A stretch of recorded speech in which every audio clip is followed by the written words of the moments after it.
For joining us here on Central Valley Talk. It is Wednesday, the 6th of October. I'm Austin Reed. Thank you, as always, for being with us. You know, today is the first day of the Fresno County Fair. It kicks off, I think it's already going on right now, and it's going to continue until the 17th. You know, last year, due to COVID, there was no in-person fair. I think they did a couple drive-through events, but we're in 2021 now, and the fair is back. And somebody that's going to be out at the fair tonight is running for office. Joining us live in our Tower District studios is David Giglio. Right? That's right. Okay. You got it. Man, I almost messed it up. Yeah, and then I remember but you got it. It's okay. Giglio. Yeah. Republican candidate for Congress. This is for District 16. Is that right? Yeah, District 16, Jim Costa's seat. He's the current incumbent. Yep. Been there a long time. But yeah, we're going to be at the fair. I'm heading over there right after this. We're really excited. We did the Madera Fair last month. This one's a little longer, so we're really pumped up about being out there and meeting with voters. Will you be out there every day through the 17th? I will probably be out there at least at some point every one of the days. I'm going to try and be there as much as possible. You know, one of the biggest things of our campaign is we felt to win this seat, it's a tough race, and I needed to be out meeting with the public as much as possible. So I'm really committed to putting in the time and meeting with voters, because I think that personal contact is what we're going to need to flip this seat. Well, so I know, our owner, Mike Briggs, he interviewed you last time, and I keep seeing your signs all around town. So it's an honor to talk to you today, and I get to catch up with you. Let's begin with, why are you running? Well, why am I running? That's the big question everybody asks right off the bat. And I'm running because I'm really fed up with kind of what's going on in government. We need some new people that want to do this for the right reasons and really represent the people who send them there. And I think we got a lot of career politicians on both sides. They all been there a long time, and people lose track of why they're there. And unfortunately, the people they're supposed to represent are the ones that are struggling. And here in the Central Valley, you know, there's a lot of people out there that we talk to every day, farmers, small business owners, that are feeling left behind. And it's time for somebody to stand up and be a voice for them. You know, I was a high school history teacher. Now I'm a small business owner. I have a sports card and collectible shop in Clovis. Oh, nice. And I'm just really passionate about doing something to get some stuff done. I think the status quo hasn't gotten us anywhere lately, and we need some new blood in there that really want to do good for the people that send them there. Tell me about some of the biggest issues that you are really interested in. I know you said, like, farming. Yeah, I mean, I am not a farmer, but I've talked to a lot of farmers, and obviously the water issue is a big issue. So I'm originally a Connecticut transplant. So I moved out here. My wife got her dream job at Valley Children. She's a nurse practitioner. Okay. And since day one, we fell in love with this area. But one of the first impressions I have, my wife has, is driving down here from San Francisco and seeing all the signs along the highway.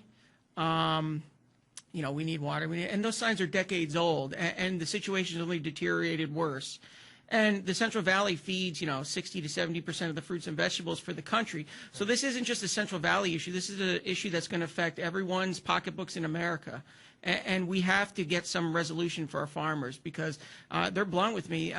If we have I was just meeting with Wayne Western today. He's a big farmer in the Fresno area, and he was telling me, we got a dry winter this time. It's going to be like nothing people have ever seen before. Wow. So we really have to get some change, and a lot of that has to do with rolling back some regulations and just kicking and screaming and making sure people around the country know why it's important that our farmers in the Central Valley get water.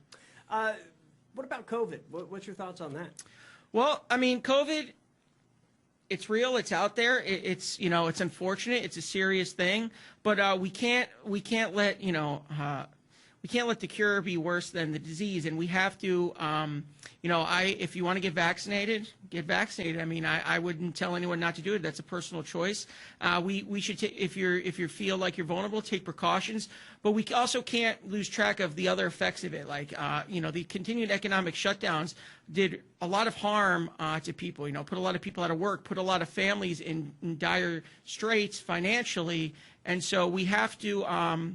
We should take the proper precautions, but we also have to make sure that we don't, do more harm than good in doing this. So if you want to get vaccinated, I encourage it.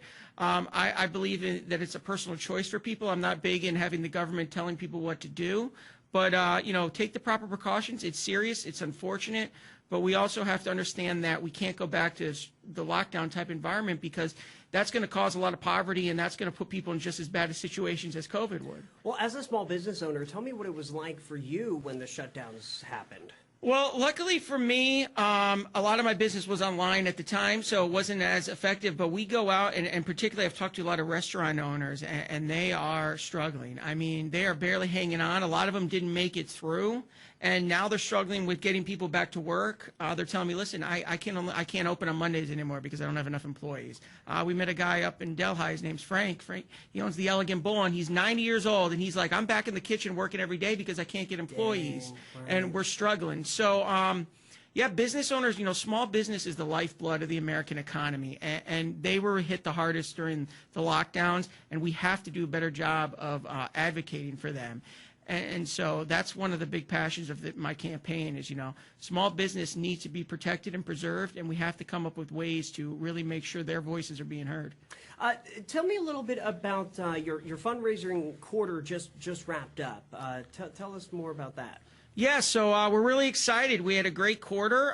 We raised over $225,000 in the third quarter. We're sitting at over $400,000 cash on hand, which is really good for a challenger in this district at this point in time. And so we're really emboldened, and that's a testament to what's going on here in the Central Valley. We feel that there's a movement in this part of California. You know, the recall results were a little disappointing on a statewide scale, but when you look through our district, you know, it's California, so they're still counting. We have election months now. And but it looks like the recall is going to pass in the 16th district and in Fresno, Merced, and Madera. And so there's a movement starting here, and there's an opportunity for people in California, especially in this area, to be the voice and the force that really pushes back and starts to bring California back from some of the failed super leftist policies. So we're really excited about the fundraising quarter. We see a lot of momentum, and we're excited for the road ahead. What bothers you about Jim? Well, you know, I don't know Jim personally. I've never sat with him. And the thing that bothers me the most is, you know, it's not just him. It's this thing of career politicians. You know, people start out and they go there with very admirable desires, and they want to help people. And when you're there for, you know, 30 or 40 years, sometimes people lose track of where they're. It gets to be a cushy job, and you want to stay there. I mean, you know, the fact is a lot of people that are in Congress get a lot of money out of being in Congress. And so I think that's just kind of what my biggest gripe is. You know, this area of California, the people are screaming for help. The farmers are screaming for help. The agricultural industry is screaming for help. And Jim is a farmer, and yet the way he's voting in Congress is not beneficial to the people he represents. So we just got to get some new blood in there that isn't concerned about being a career politician. And that's not my goal. I'm not doing this to be there for 30, 40 years. My wife wouldn't want me there for 30 or 40 years. So I just want to get some resolve for the people here, because, like I said, this is going to have an effect nationally on everybody throughout the country. Back to the recall election, what I noticed is, you know, there were so many candidates, Republicans. There were a few Democrats.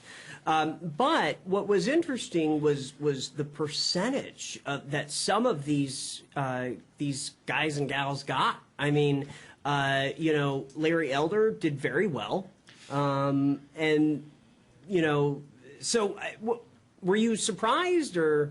Well, I mean, I was hopeful that the recall was going to pass. I think there was a lot of things going on that kind of, you know, Newsom had he had some big powerful money come in behind him at the end, and I think what they did is they were really good at making sure they harvested those ballots in the L.A. and San Francisco areas. But you made a good point about Larry Elder. I think his strong showing, I mean, no poll showed Larry Elder getting 50%. I mean, the highest I think I saw him in a poll was like 23%. But he ended up, it looks like he's going to be about 45 to 50% when all the votes are counted. And that's a testament to, there are people in California that want a conservative candidate and a conservative path forward. There's a lot of people out there that believe, you know, we kind of have to tone down our conservative views because we can't win in California. But I think, you know, Elder's performance shows that that's not true. Voters want you to stand on principle, and they like people who fight, and they like people who tell them the truth, how they really feel. So they don't want just another wishy-washy cookie-cutter candidate, so to say. And a lot of times we think if we trot out that safe Republican candidate, it almost has like that cookie-cutter, like fake candidate feel. Elder, genuine, strong conservative, and people gravitated towards it because people want change right now in California, especially in an area like the Central Valley. And that's why, like I said, when we look back at this race, you know, the recall failed because Newsom was able to count on votes coming in from San Francisco and Los Angeles. Jim Costa is not going to have that luxury. This isn't a statewide race. He can't be saved by harvesting ballots in L.A. and San Francisco. So I think that was the most important thing about the recall, the lesson learned. I hope people look at that and they take the lesson from that. So, yeah, I mean, I think there's some positives in the recall. I know people disappointed, but... Tell me a little bit about, for our viewers, say they're Democrats or Libertarians or a Green Party candidate. Why give you a chance? Well, here's the thing. I know, based on the registration numbers in the district, I need those votes. I can't win with just Republican votes alone. And my campaign... You know, we are at a time right now where everybody is so focused on Democrat, Republican, and I'm not going to hear out the other side. But this is a common sense campaign. My message to them is I'm trying to talk to you about water, protecting your jobs and your small businesses. And I was a school teacher, so we want to improve the education system for school. These are issues. Water shouldn't matter Democrat or Republican. Our valley needs water. So you should, Democrats, Republicans, Libertarians, Green, we should all be concerned about that. Independents, The fact is, Jim's been in politics for 40 years, and he's done very little of substance to alleviate that. And right now, he's just given up on fighting for it. Education, you know, California spends some of the most money in education. Fresno Unified is one of the biggest districts in the country, and the performance and the scores continue to go down. And a lot of that has to do with the fact that we need, you know, the federal government shouldn't be making some bureaucrat in Washington doesn't know what a kid in Fresno, California needs. And so I believe that we need to start giving some power and autonomy back to local school boards, local parents, local teachers to improve our schools. And I really believe strongly in school choice. You know, I taught in the inner city a lot in New Haven, Connecticut, and which is about the same size as Fresno. Yeah, right? It's a very big district, and it's heavily it's a very minority-based district, and I don't believe that any kid should have to go to a failing school just because of where their geography. So a parent has a right to say, listen, this school is not providing for my kid. I want to send my kid to a school and get them a better education, because education is going to unlock opportunities for them down the line. And I want everyone to succeed regardless of race, color. I don't care about that stuff. Yeah. And so my message to them is, listen. Forget DNR. We're talking about somebody who wants to go there and fight for the Central Valley, and the issues I want to fight for doesn't matter. You want your job, you want your small business, you want water for our farmers, and you want your kids to have a good education. So take a chance and try something different, because the status quo isn't working. My final question, this is kind of a hot topic, and I didn't tell you I was going to ask you this, but I think we can have a cool conversation about it. You know, Facebook was down on Monday, right? Instagram was down. Yeah. Now we're hearing this whistleblower coming out. Do you feel that, and you know, one of the things she was saying was, you know, Facebook is really messing up kids in school. They're seeing pictures, and you know, do you think we rely on social media so much, and is there a problem there? Well, I could tell you that one of the biggest battles being a teacher in the modern era with cell phones and kids being on apps, you know, Instagram, TikTok. You know, Facebook's not as big with the younger generation as it is with ours. Right. You know, I grew up when Facebook was the powerhouse because it was new. Yeah. Now we've got the TikTok, the Instagram, and I do think it does cause some issues, because I think what happens is people get so used to communicating over the internet, the face-to-face communication is not what it was in the past. You know, when I was younger, I lived on a street. We had a lot of kids on my street, and we were always outside playing wiffle ball and doing this. You kind of see a lot less of that these days. A lot of kids 100%. Are playing, spending too much time behind the computer screen, behind the video games, posting videos on TikTok. It's not to say those are bad things, because I find value in them, because you're connected with people you might not be able to see anymore, live on different parts of the country. But I think we do spend too much time on them, and I think it's not... You know, there's positives and negatives to everything. So there's a testament to be said that, yeah, maybe we need to roll back a little. I know in the classroom it was a struggle.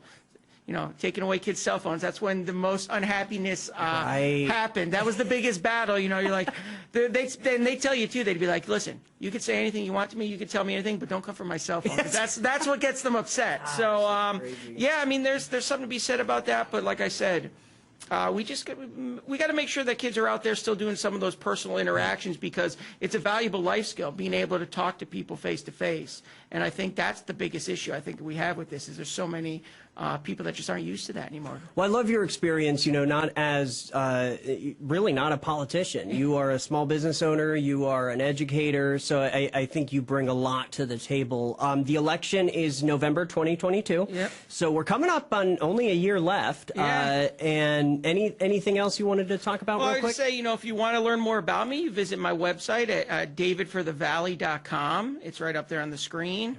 And if you want to, you can. We need volunteers. Okay. We'd love it if you can donate. Jim he's got a lot of money coming in DC. We're trying to run a grassroots effort here. So any money that you can send our way would help. We really need volunteers, because we want to be aggressive on the ground. This is a race that's going to be won on the ground. Really meeting and interacting with voters. And like I said, the last thing I want to say is. You brought it up. I'm glad you asked that question. If you're a Democrat, if you're a Libertarian, if you're an NPP, don't be afraid of the R label. Don't think in terms of D's and R's anymore. We need to start getting back, giving the government back to the people, and I think that's what matters here in this race. This is a time to really get some help for the Central Valley. Come back, update us on the campaign, okay? And again, David and his team will be out at the Fresno County Fair starting tonight through October 17th. Yeah, we'll be there. Where's your we are in the booth? Commerce Building, so okay. We'll have some giveaways. We got some pens and some other, you can sign up to grab a yard sign if you want one of those, and we'll have some T-shirts. So come on by. All right, very good. Awesome. Thanks for having me. Thank you. Yeah, my pleasure. I'm Austin Reed. You're watching Central Valley Talk. We've got one more guest today, and then coming up at 4 p.m. live, a brand new show from Central Valley Talk. It's called Date Me Solutions with Lynn. So stay with us, everybody.